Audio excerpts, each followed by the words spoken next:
Hey guys, it's Melanie. Welcome to my channel. Today I have another massive book haul for you, so stay tuned.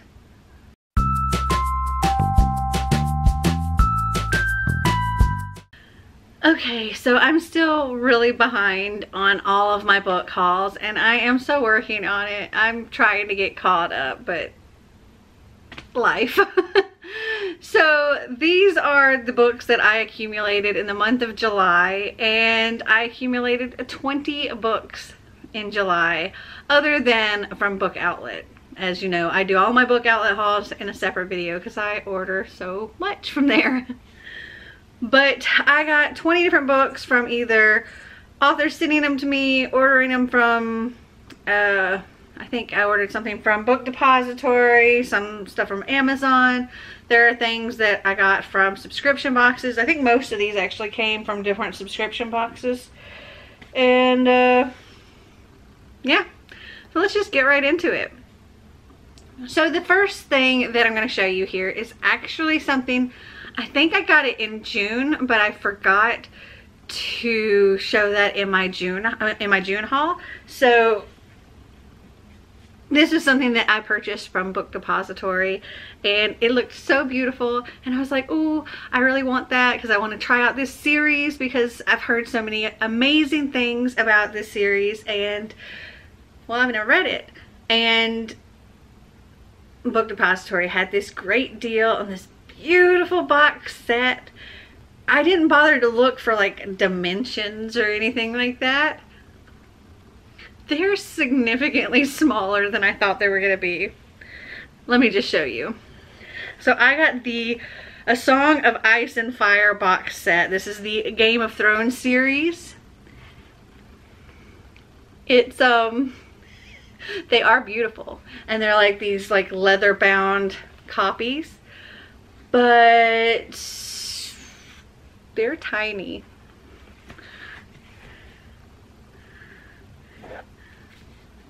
They very much remind me of those little Bibles. Even the pages are like the super thin kind of like Bible page. And the writing is just as small. Oh my gosh. And yeah, like these are like very, very thin pages. So let's see, this first book here, which is A Game of Thrones. Okay, there's a bunch of different appendix things in the back.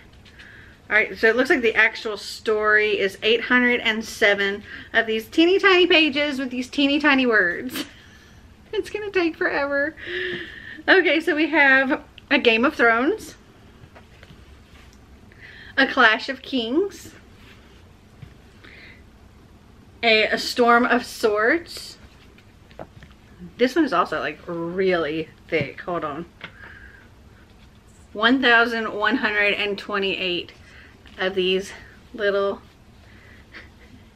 tiny pages. And then we got A Feast for Crows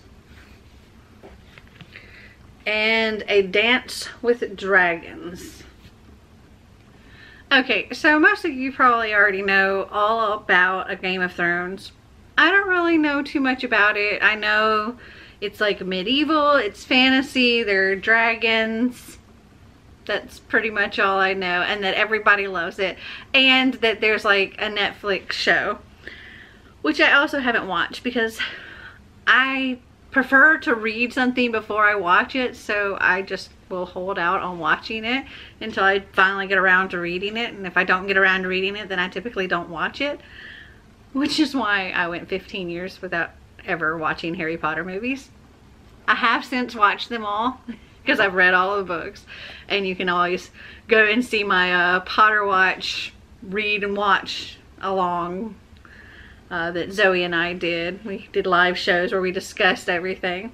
Anyway, I pulled up on Goodreads here so I could tell you about A Game of Thrones for those of you that don't know, and if you do know, you can always just skip ahead. Long ago, in a time forgotten, a preternatural event threw the seasons out of balance. In a land where summers can last decades and winters a lifetime, trouble is brewing. The cold is returning, and in the frozen wastes of the north of Winterfell, sinister and supernatural forces are massing beyond the kingdom's protective wall. At the center of the conflict lie the Starks of Winterfell, a family as harsh and unyielding as the land they were born to. Sweeping from a land of brutal cold to a distant summertime kingdom of Epicurean plenty, there is a tale of lords and ladies, soldiers and sorcerers, assassins and bastards, who come together in a land of grim omens. Here an enigmatic band of warriors bear swords of no human metal. A tribe of fierce wildlings carry men off into madness. A cruel young dragon prince barters his sister to win back his throne, and a determined woman undertakes the most treacherous of journeys. Amid plots and counterplots, tragedy and betrayal, victory and terror, the fate of the Starks, their allies and their enemies hangs perilously in the balance, as each endeavors to win that deadliest of conflicts, the Game of Thrones.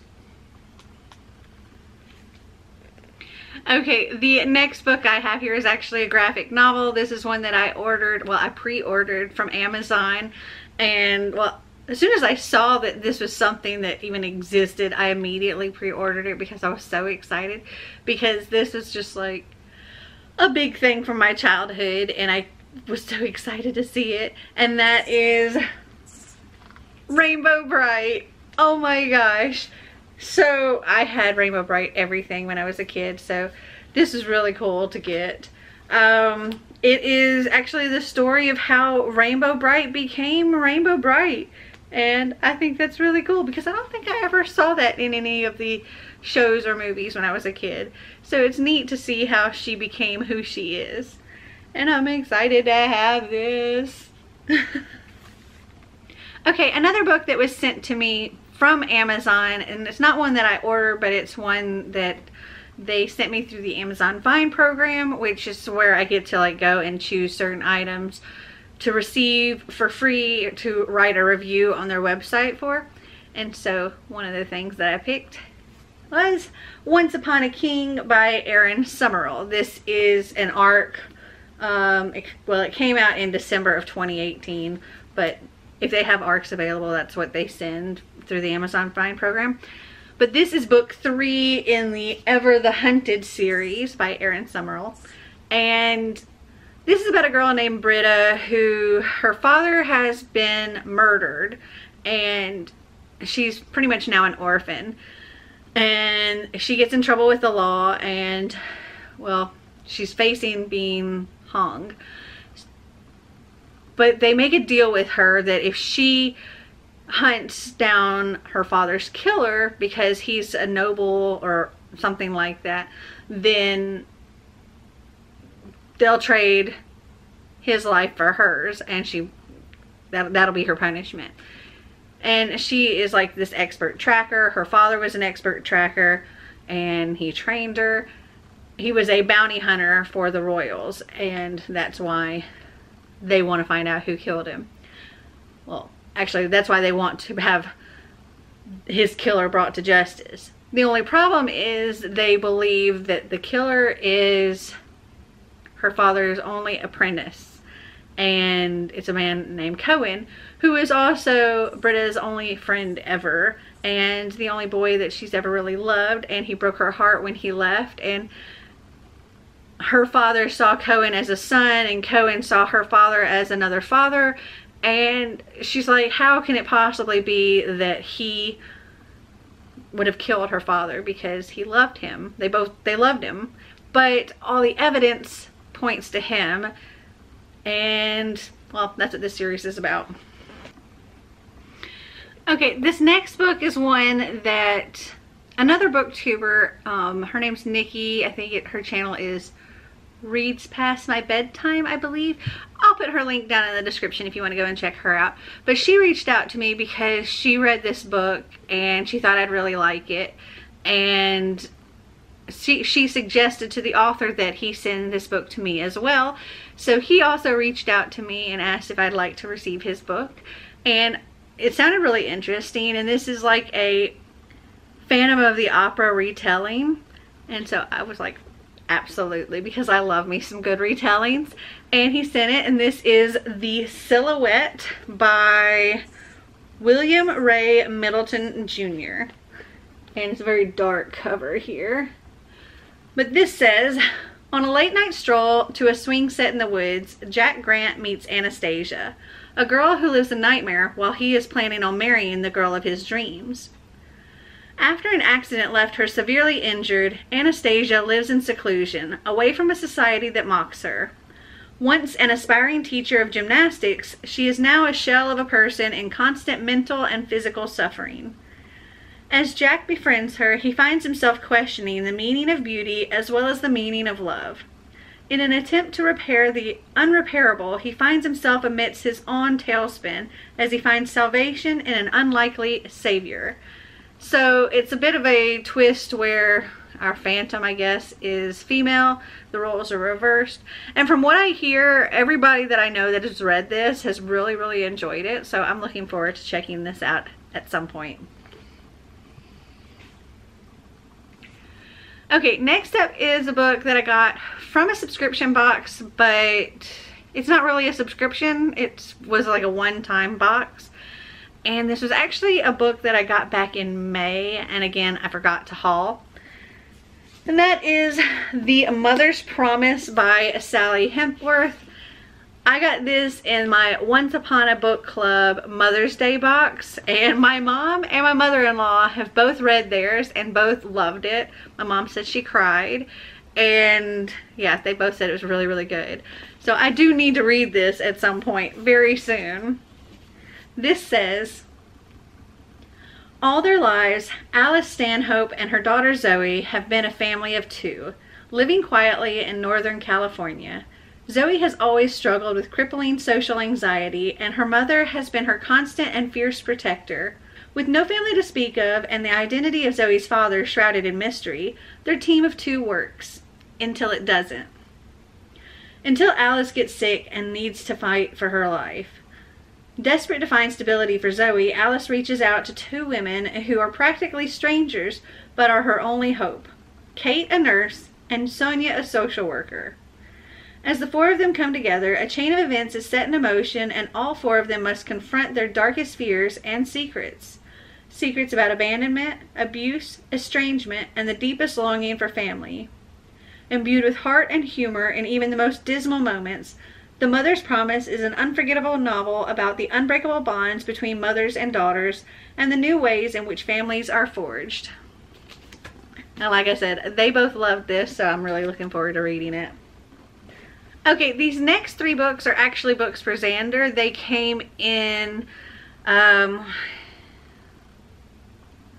of his KiwiCo boxes, the Doodle Crate. So they're artsy kind of books. This first one is Modern Art Mayhem. Create your own adventure and save the gallery from disaster. And it's sort of like a choose your own adventure type thing with art. And I really thought he would enjoy it because he's gotten into a lot of the more well-known pieces of art like Starry Night and The Scream and things like that. He's actually drawn them in dry erase marker on his dry erase wall up in his room. Okay, so this is another one that came like that. This one is Imagine, Experiment, Create. This book thinks you're an artist.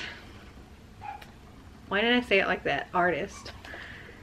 Anyway, it's just, I guess, different activities that you can do. Little artsy projects. And then we have the art activity book, packed with activities and art facts. Again, more artsy activities.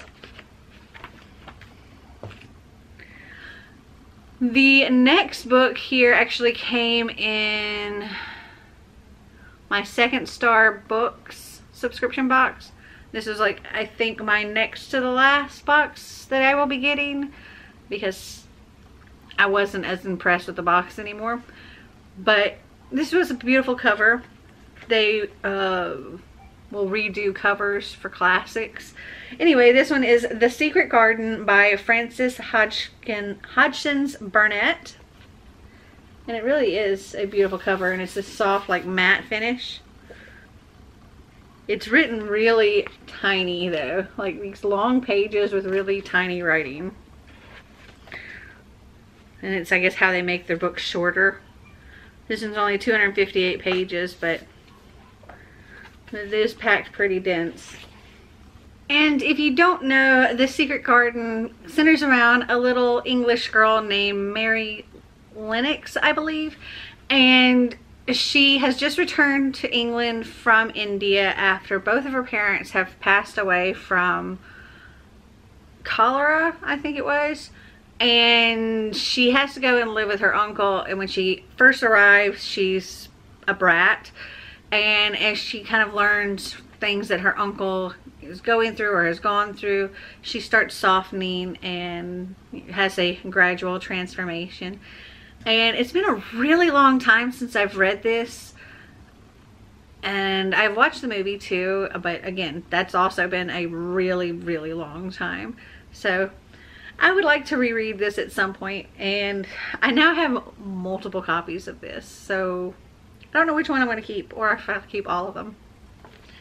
Another book that I ended up with multiple copies of is Wicked Saints by Emily A. Duncan. I got this in my Owlcrate box, and then later I got this in my Totally Book Crate box.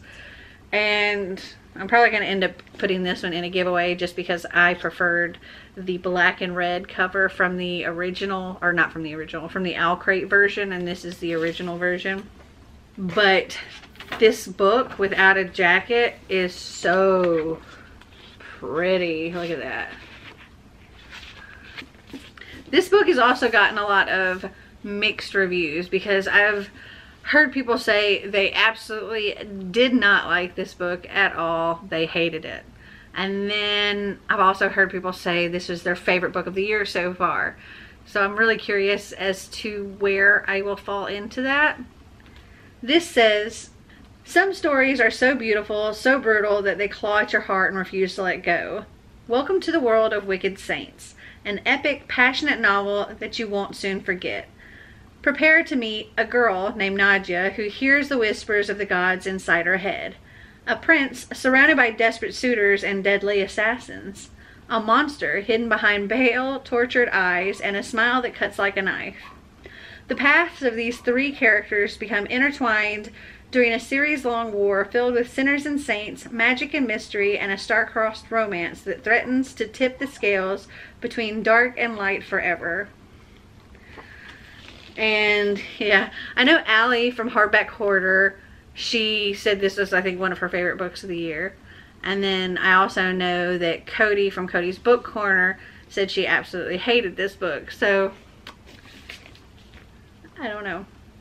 I'm a little concerned about it because I do remember something that Cody mentioned when I was reading the synopsis here, that the girl refers to this guy as a monster over and over and over and over again, and that it was annoying Cody.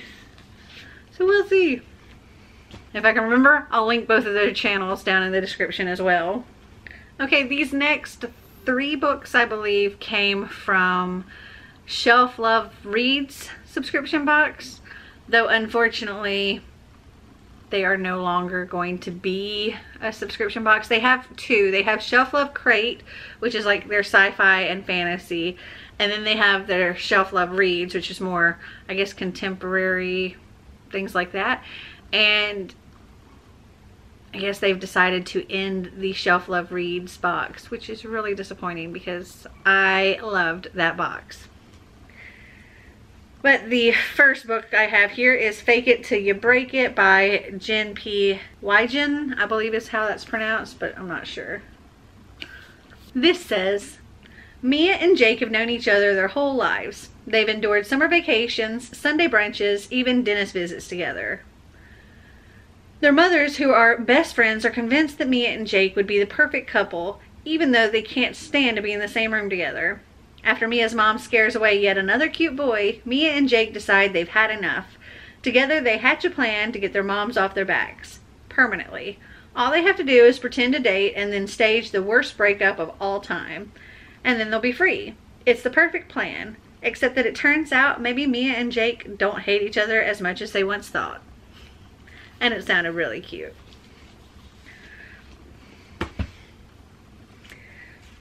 Next up we have Somewhere Only We Know by Maureen Gu. And it's a pink book. Love it. This says, 10 p.m. Lucky is the biggest K-pop star on the scene, and she has just performed her hit song Heartbeat to thousands of adoring fans in Hong Kong. She's about to debut on the Later Tonight show in America, which will hopefully be the breakout performance of her career. But right now, she's in her fancy hotel trying to fall asleep but dying for a hamburger. 11 p.m. Jack is sneaking into a fancy hotel on assignment for the tabloid job he keeps secret from his parents. On his way out of the hotel, he runs into a girl wearing slippers. A girl who is single-mindedly determined to find a hamburger. She looks kind of familiar. She's very cute. He's maybe curious. 12 a.m. Nothing will ever be the same. With her trademark humor and voice, Maureen Gu delivers a sparkling story about taking a chance on love and finding yourself along the way. Super cute. And so the last Shelf Love Reads book is You Must Not Miss by Katrina Leno. This says, if you give a name to an impossible thing, does that make the impossible thing any less impossible? Magpie Lewis started writing in her yellow notebook the day after her family self-destructed. The day her father ruined her mother's life. The day her sister skipped town and left to fend for herself. The day of Brandon Phipps' party. Now, Magpie is called a slut in the hallways of her high school. Her former best friend won't speak to her, and she spends her lunch period with a group of misfits who've all been as socially exiled as she has. And so, feeling trapped and forgotten, Magpie retreats into her notebook, dreaming up a magical place called Near. Near is perfect, a place where her father never cheated, her mother never drank, and Magpie's own life never derailed so suddenly. She imagines Near so completely, so fully, that she writes it into existence, right in her own backyard. At first, Near is a peaceful escape, but soon it becomes something darker, somewhere nightmares lurk and hidden truths come to light. Soon it becomes a place where Magpie can do anything she wants, even get her revenge. You Must Not Miss is an intoxicating, twisting tale of magic, menace, and the monsters that live inside us all. This sounds amazing. Next is a book from, I believe it was the Unplugged book box, and that is Opposite of Always by Justin A. Reynolds. And this says, sign book plate, this says, Jack Ellison King, king of almost. He almost made valedictorian. He almost made varsity. He almost got the girl. Until when Jack and Kate meet at a party, bonding until sunrise over their mutual love of Fruit Loops and their favorite flicks, Jack knows he's falling hard. Soon, she's meeting his best friends, Jillian and Franny, and Kate wins them over as easily as she did Jack. Jack's curse of almost is finally over. But this love story is complicated. It is an almost happily ever after, because Kate dies, and their story should end there. Yet Kate's death sends Jack back to the beginning, the moment they first met, and Kate's there again. Beautiful, radiant Kate. Healthy, happy, and charming as ever. Jack isn't sure if he's losing his mind. Still, if he has a chance to prevent Kate's death, he'll take it, even if that means believing in time travel. However, Jack will learn that his actions are not without consequences, and when one choice turns deadly for someone else close to him, he has to figure out what he's willing to do and let go to save the people he loves. From debut author Justin A. Reynolds comes a razor-sharp, hilarious, and heartfelt novel about the choices we make, the people we choose, and the moments that make a life worth reliving. And this sounds really good. It also reminds me of like that whole Groundhog Day thing. Like for those of you that don't know, the movie Groundhog Day. He has to keep repeating the same day over and over and over again until he gets it right. Also, the book Before I Fall by Lauren Oliver has that same kind of concept of repeating the same day over and over until things are done a certain way. Okay, this next one, honestly, I can't remember which subscription box this came out of. It could have been an Unplugged one. It could have been a Totally Book Crate one. I don't remember. But that is The Chosen by Taran Matharo.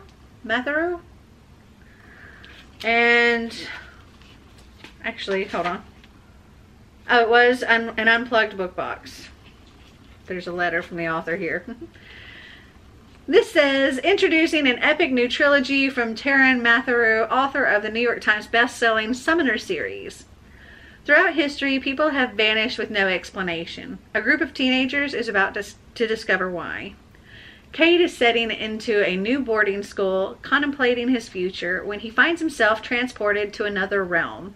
He soon realizes this new world is populated with lost remnants of the past, prehistoric creatures, ancient relics, and stranger still, people. Overwhelmed by his new surroundings, Cade has little time to adjust, for soon he and his fellow classmates are forced to become contenders in a brutal game controlled by mysterious overlords. But who are these beings, and why did they choose these teens? Cade must prepare for battle because hiding is not an option. And this very much gave me like Hunger Game vibes. Absolutely. It's like Hunger Game vibes meets Jurassic Park. And I think this was also an Unplugged thing. I can't recall, but I was just blown away by this book because it's so creepy looking and I love it. It is Never Contented Things by Sarah Porter, and this cover is just, oh, and I can't remember. I think this was a Totally Book Crate book, but I'm not 100% sure. Because the Totally Book Crate ones, I don't think typically come signed or with signed book plates, and this one doesn't. It has a table of contents, which is very interesting. This says, seductive, cruel, bored, be wary of never contented things. Prince and his fairy courtiers are staggeringly beautiful, astonishingly cruel, and exhausted by the tedium of the centuries, until they meet foster siblings Josh and Kanisa. Drawn in by their vivid emotions, undying love for each other, and passion for life, Prince will stop at nothing to possess them. First seduced and then entrapped by the fairies, Josh and Kanisa learn that the fairies' otherworldly gifts come at a terrible price, and they must risk everything in order to reclaim their freedom. And oh, this cover, it just looks so creepy. I wonder if I can, I think I'd have to hold it too far out to do the face thing. Love it. So creepy. So these are all the books that I accumulated in July. Have you read any of them? Did you like them? Did you not? Comment down below and let me know. Well, I hope you guys enjoyed this video. If you did, give me a big thumbs up. If you'd like to see more videos like this, click that subscribe button down below. And until next time, remember to always be completely you.